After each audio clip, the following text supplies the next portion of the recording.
شاهزاده کریم آقاخان چهارم در 13 دسامبر سال 1936 میلادی در شهر ژنوای سوئیس به جهان آمد. پدرش شاهزاده علی سلمان خان و مادرش شاددخت تاج الدوله علی خان نام دارد. وی کلانترین پسر علی سلمان خان بود. شاهزاده کریم آقاخان چهارم یک برادر تنی به نام شاهزاده امین دارد و همچنان یک برادر ناتنی از مادرش به نام پاتریک بنیامین و یک خواهر ناتنی به نام شاددخت یاسمین دارد. شاهزاده کریم آقاخان سالهای ابتدایی زندگیش را با خانواده‌اش در شهر نایروبی پایتخت کینیا سپری کرد.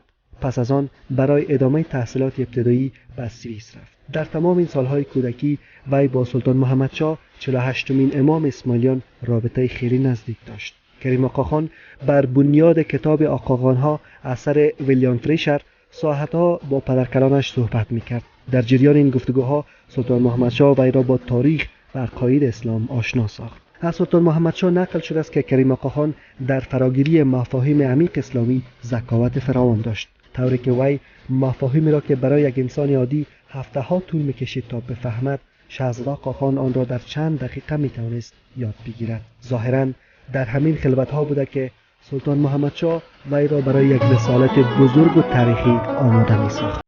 امامت، پیشوایی و رهبری بیش از 15 میلیون اسماعیلی در بیش از 15 کشور جهان. شاهزاده کریم آقاخان درس‌های ابتدایی‌اش را در سوئیس با درجه عالی به پایان رسانید.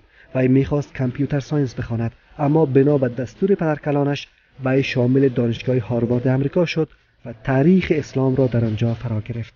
در جریان سالهای دانشجویی‌اش در دانشگاه هاروارد وی زندگی فقیرانه و صوفیانه‌ای داشت. به گونه نمونه وی تنها 2 پیراهن داشت، چند نکتایی که تمامشان به یک رنگ بود. یکی از اموتاقی‌هایش در کتاب آقاخان‌ها گفته است که وی در جریان دانشگاه حتی موتر شخصی هم نداشت. از ترانسپورت شهری ارزان قیمت استفاده می‌کرد. حتی بوت‌هایش سوراخ شده بود، اما وی حاضر نبود تا کفش‌های نو برایش بگیرد. شاهزاده آقاخان به 20 سالگی رسیده بود. جوان آرام، متین، با لبخند جذاب و گیرا. در اتاقش مشغول درس‌هایش بود که ناگهان برایش خبر آوردند پدرکلانش درگذشته و او به حیث امام تازه اسماعیلیان منصوب شده. آقاخان در یک گفتگو با یک از روزنامه‌ها در سال 1964 میلادی در این باره گفته است که یک شبه تمام زندگیم تغییر کرد. من با یک مسئولیت خیلی جدی در قبال میلیون‌ها انسان دیگر بیدار شدم. کریم آقاخان در 11 جولای 1957 میلادی به حیث 49مین امام اسماعیلیان برگزیده شد.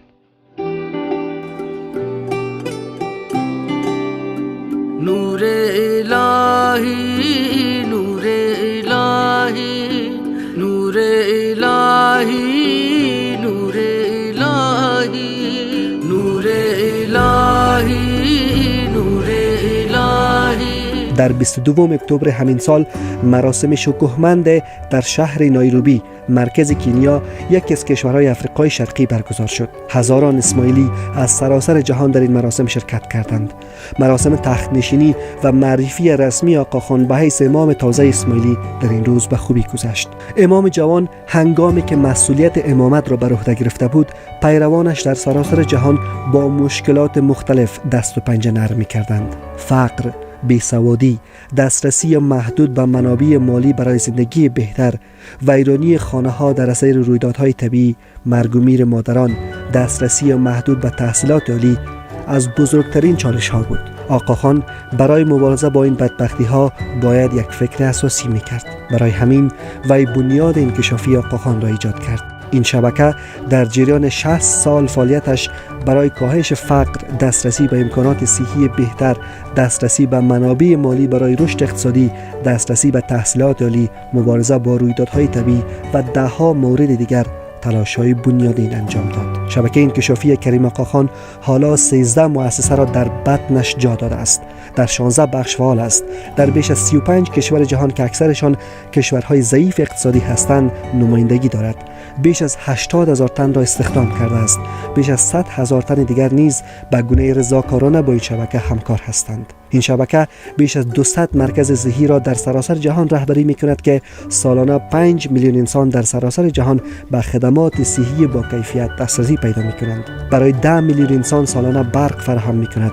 برای 8 میلیون انسان سالانه مسئولیت غذایی ایجاد کرده است. سالانه 1 میلیون درخت می‌کارد. تاکنون بیش از 138 میلیون درخت در افریقا و آسیا کاشته شده است.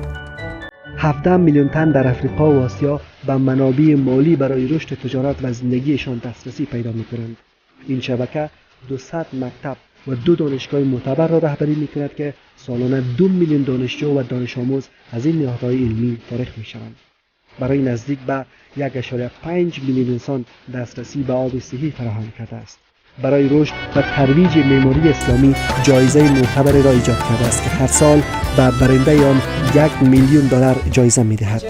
افغانستان یکی از کشورهایی است که همواره مورد توجه شاهزاده کریم آقاخان بوده است. پیشینه کمک‌های کریم آقاخان به افغانستان در سال 1996 میلادی برمی‌گردد، هنگامی که این کشور در آتش جنگ خانمانسوز داخلی می‌سوخت. بنیاد آقاخان در این سالها کمک‌های فراوان غذایی به آوارگان جنگ انجام داد. فعالیت‌های شبکه انکشافی آقاخان در سال 2002 میلادی از نو آغاز شد. در 7 ولایت نمایندگی فعال گشود. 61 ولسوالی را زیر پوشش فعالیت‌هایش گرفت. 3 میلیون افغان از خدمات نهادهای انکشافی آقاخان در بخش صحت، تعلیم، فعالیت‌های فرهنگی، اقتصادی و اجتماعی سود می‌برند. آقاخان در جریان 18 سال گذشته 1 میلیارد دلار را در افغانستان سرمایه‌گذاری کرده است. شرکت مخابراتی روشن، شفاخانه اطفال فرانسوی‌ها، باغ بابر، باغ چلستون، شفاخانه ولایتی بامیان از نهادهای بزرگی هستند که آقاخان برای بهبود کیفیت زندگی مردم افغانستان تأسیس کرده است.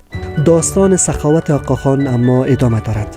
رئیس جمهور وقت یوگاندا، یکی از کشورهای افریقایی، در دهه 1970 میلادی پیروان کریم آقاخان را به زور از این کشور بیرون کرد.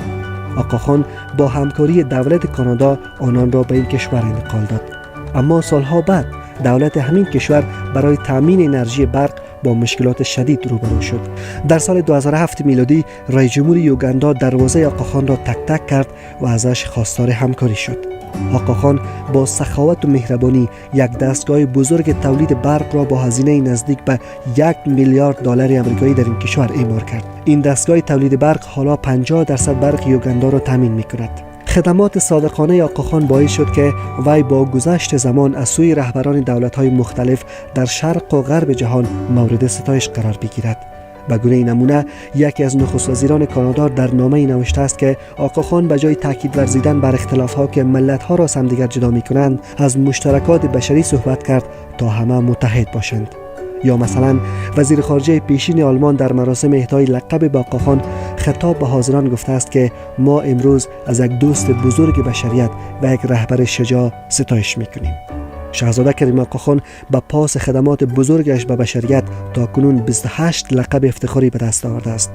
22 درجه دکترا افتخاری از سوی معتبرترین دانشگاه‌های جهان برایش داشته است. بیش از 30 جایزه معتبر جهانی را به دست آورده و همچنان 70 سخنرانی مهم را در شمار از نهادهای معتبر علمی و سیاسی جهان ایراد کرده است. هرچند شاهزاده کریم آقاخان برای انجام خدماتش به بشریت هرگز دنبال شهرت نبود و تمام کارهایش را در خاموشی انجام می‌دهد.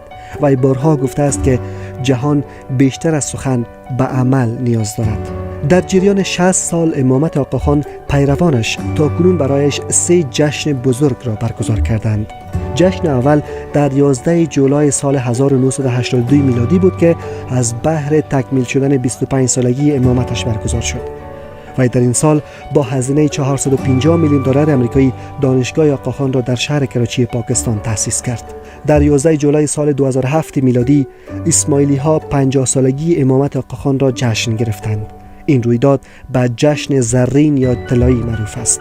و در جریان این جشن بزرگ به کشورهای مختلف جهان سفر کرد، رهبران دولت‌ها را دید و به پیروانش دیدار نشان داد. به افتخار همین جشن، جشنواره بازی‌ها راه اندازی شد.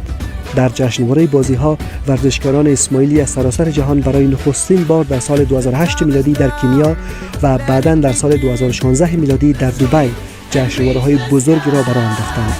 این جشنواره‌ها باعث شد که اسماعیلیان سراسر جهان همدیگر را از نزدیک ملاقات کنند، با هم آشنا شوند و خاطره‌های شیرین از همدیگر به خانه‌هایشان ببرند. everyone. Dream, believe, and reach the sky. Dream, believe, and reach the sky. Dream. 10 سال پس از این جشن زرین، پیروان آقاخان به مناسبت تکمیل شدن 60 سالگی امامت اسماعیلی در سال 2018 میلادی جشن الماسین را برگزار کردند. آقاخان در جریان جشن الماسین به کشورهای مختلف جهان سفر کرد، از پاکستان تا هند، از امریکا تا کانادا، تا کنیا تا اروپا. و در جریان این سفرها پیمانش را با دولت‌های دوست امامت اسماعیلی تجدید کرد. به پیروانش دیدار نشان داد، برایشان فرمانهای تازه فرستاد، ازشان خواست که آدمهای صادق باشند. این جشن از 11 جولای 2017 میلادی آغاز شد و تا 11 جولای 2018 ادامه یافت. پایان این جشن در شهر لیزبون مرکز پرتغال برگزار شد، جایی که کریم آقاخان با تمام اعضای خانواده‌اش در این شهر حضور یافت. بیش از 45,000 اسماعیلی از سراسر جهان در این جشن گرد آمدند. این جشن با کنسرت‌ها، نمایش آثار هنری، فیلم‌ها، نمایش استعدادهای اسماعیلیان در رشته‌های مختلف به پایان رسید.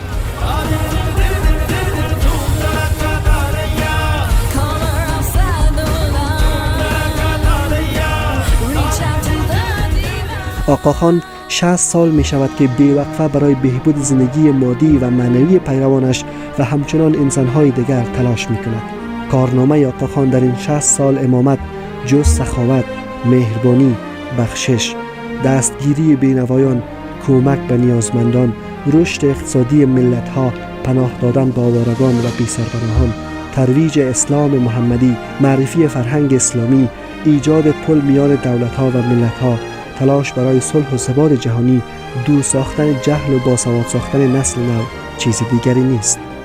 برای همین رهبران جهان امروز بعد از گذشت 60 سال امامتش وی را فانوس امید می‌نامند.